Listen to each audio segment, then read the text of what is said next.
from the CyberHub bunker and studio, you're tuning in to the CyberHub Podcast. And now for your host and CISO, James Azar. Good morning, security gang. Happy Monday. I hope everyone had a magnificent weekend. Welcome to another week and another exciting episode of the CyberHub Podcast. Monday, March 27th, 2023. We have a very packed show after a very busy Friday and an even busier weekend for so many practitioners. If you're walking into the office as this show is going on, then I bet you your inbox is filled with all kinds of different alerts. We'll try to get ahead of those and tell you what you should be looking at and what you shouldn't be looking at. Again, we're live on Facebook, LinkedIn, YouTube, Twitter, and Twitch. This show is live every Monday through Thursday at 9 a.m. Eastern. You can also catch us on your favorite podcast listening platform. Catch all the latest there. We do have an issue with Apple Podcast updating that should be resolved at some point today, I believe. So we'll keep you there, but you can still find us on Google, Spotify, everywhere else. Is all up to date, as well as our YouTube channel where you can catch all the latest. Good morning to Anthony, Brennan, everyone else tuning into this morning's show. Before we get started, a tradition to power us through my double espresso this morning. Please join me in a coffee cup. Cheers. Let's have a great week.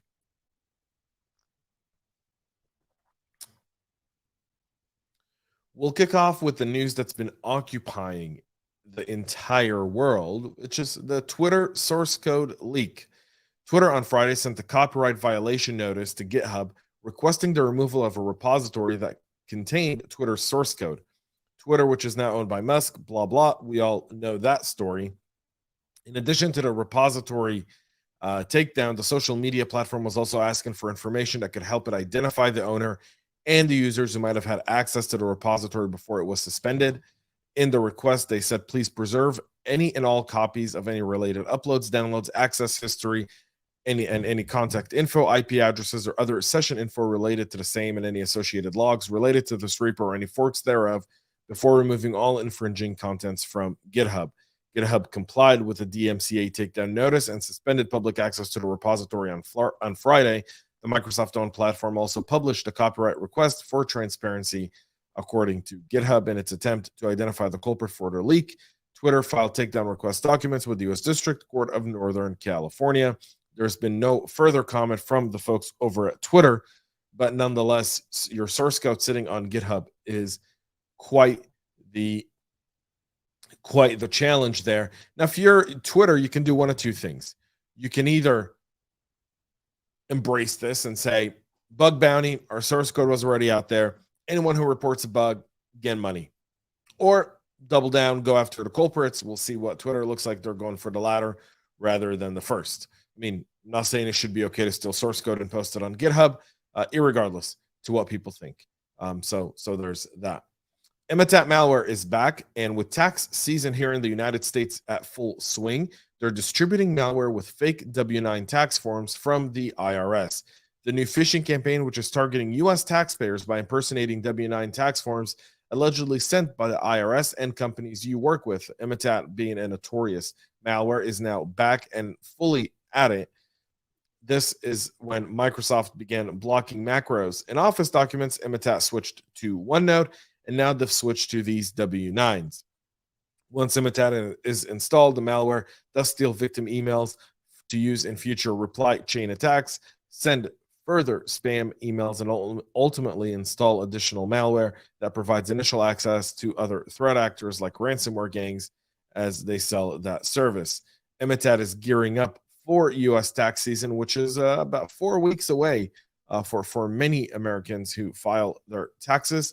The Emotet malware operation commonly uses themed phishing campaigns to coincide with holidays and yearly business activities like the current tax season. Malwarebytes and Palo Alto's Unit 42 have all seen these emails and confirmed they're containing fake W-9 tax form attachments. In the campaign by Malwarebytes, the threat actors sent emails titled IRS tax forms W-9 while impersonating an inspector from the IRS. These phishing emails contain the zip archive named W9.zip. And by the way, W9 would never come in a zip format. Just so that everyone knows, if you're watching and you're not a cybersecurity professional, and then based on some of the comments I've seen and some of the messages I've gotten, that's also the case, then the IRS would never email you. Number one, The IRS doesn't email anyone. They don't email you. They'll only contact your accountant if your accountant is lucky enough to get a response back. Everything comes from the IRS, comes through traditional USPS. So just for the sake of that, this is a good message to send out to your entire companies today. As tax season ramps up, we're seeing Emotet do X. By the way, just so you know, these are best practices. Send that out, kind of a 3-line email to everyone in the company saying, protect yourself this tax season, protect your loved ones, make it easy to share.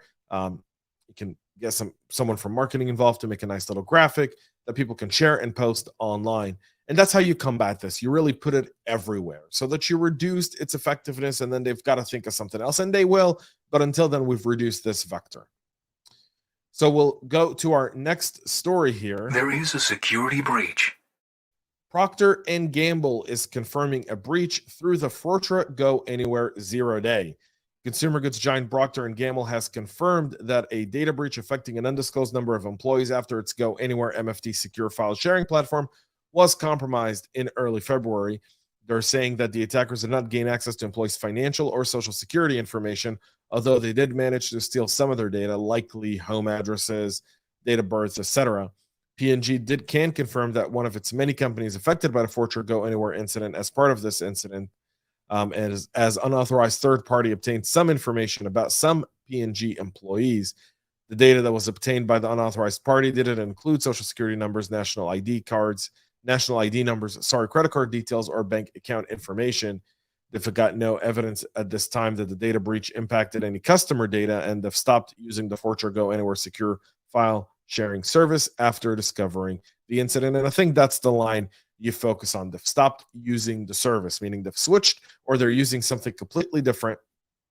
Fortra could potentially face ramifications of this, including the loss of customers, because Klopp, for their on their end, saying that they've actually breached 130 organizations through CVE 2023-0669er.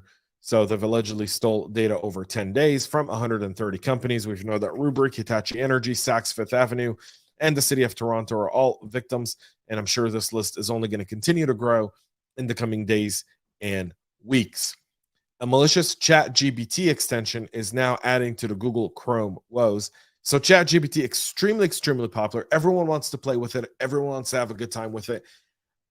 Threat actors know that, and they're creating malicious extensions that sit on Chrome, and they look like ChatGPT. They sound like ChatGPT, but they're not. They're essentially stealing Facebook account information, at least specifically this one, and browser extensions, and then using that to take over people's Facebook accounts. What do they get out of that? Potential extortion, potential the ability to target other people through your network and get them to fall for something, and then leverage that and move across. Remember, attackers have time, right? They don't have a deadline to launch a cyber attack. They don't. They want to launch a prolific attack. They want to launch an attack that's going to increase their chances of getting paid or being able to sell the data. So they're patient. They'll go through your Facebook account.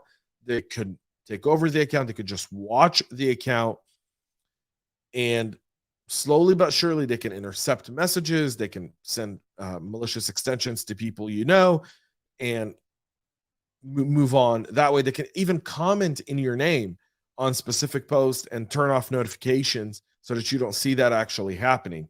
The malware itself exploits the Google Chrome API to filter the session cookies for Facebook accounts, giving threat actors full access to the account based on version 1.16.6 of the open source project.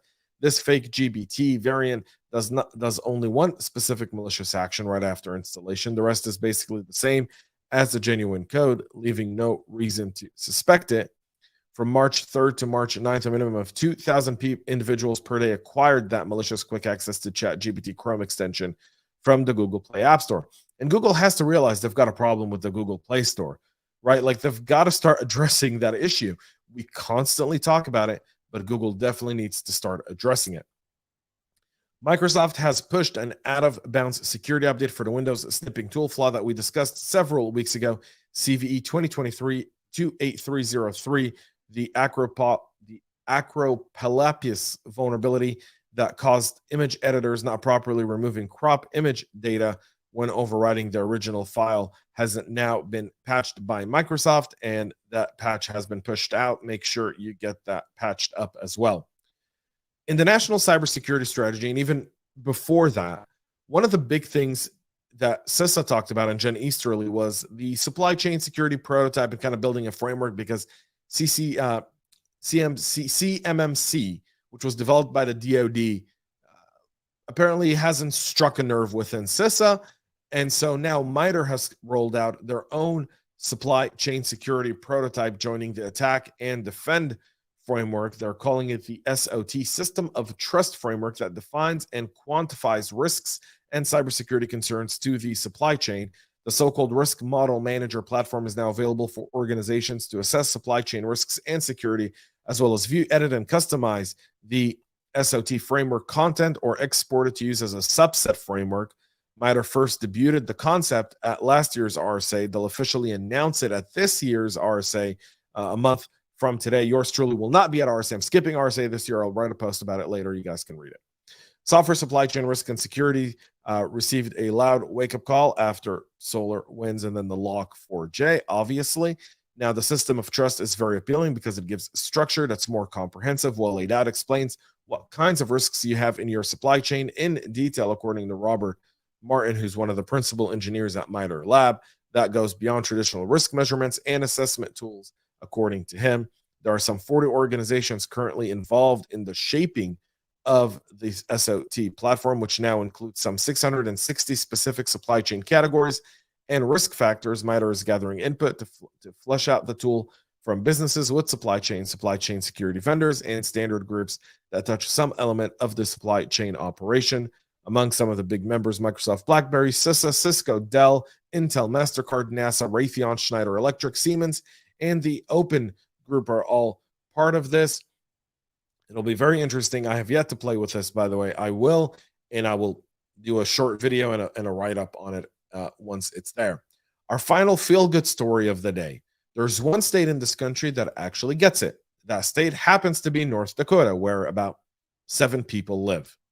The state of North Dakota is the first state in the nation to approve legislation requiring cybersecurity education. It's the first in-nation piece of legislation that's going to benefit North Dakota schools, students, families in our institution, according to Governor Doug Burgum. Governor Burgum signed into law House Bill 13908, which requires the teaching of computer science and cybersecurity and the integration of these content standards into the classroom of K-12 grade. Cybersecurity is one of the most pressing issues we have in North Dakota. Governor Burgum says we now live in a world where information no longer only comes from books. As soon as children are born, they are surrounded by technology. This bill started in 2015 when they started a working group, and it took them only 8 years to pass it with 12 people in the state, maybe 15. I don't know how many people live in North Dakota. You guys can put your guesses in the comments. No disrespect to North Dakota. And thank you to Reggie Davis for pointing this one out. He sent me the link over the weekend, so I'm glad I was able to get that. So again, you can always see stories you want us to cover, look at. We'll gladly take those.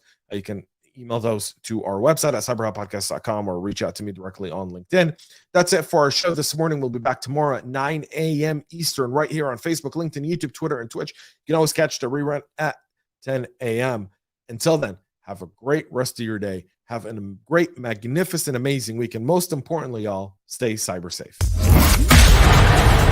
We love feedback, so make sure to connect with us on social media and subscribe to our podcast on your favorite podcast listening platform.